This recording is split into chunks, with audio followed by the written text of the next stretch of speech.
এইভাবে চলতে চলতে একদিন গ্রামের লোক প্রচণ্ড অতৃষ্ট হয়ে যায়, কেননা গ্রামে ক্রমাগত বাচ্চা চুরি হচ্ছিল। এবং সেই মতো তারা ঠিক করে যে নীলাবন্তীর পিছু করব এবং নীলাবন্তীকে ধরব।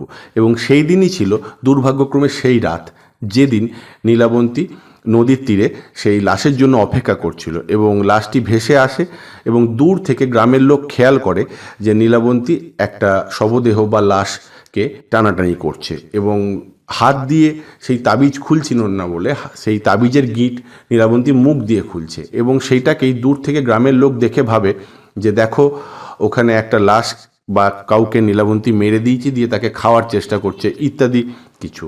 এবং তার ফলেই তারা তাকে তাড়া করে এবং সে কোনো রকম সেই তাবিজ নিয়ে ছুটে পালাতে থাকে। সে সেই জাহাজে উঠতে পারে না। তখন সে তার সেই তপস্যা করা গাছের ওখানে আসে, যেখানে সে সেই তার সমস্ত বিদ্যা একটা বই তৈরি করে বইয়ের মধ্যে লিখছিল। সেখানে এসে সে দেখে অবাক হয়ে যায় যে সেখানে তার স্বামী তার সেই বইটা নিয়ে আছে। তখন সে তার স্বামীর কাছ থেকে সেই বইটা চায় এবং সে দেখে যে তার স্বামী প্রকৃতপক্ষে কোনো মানুষ না, সে হচ্ছে একটা পিশাচ।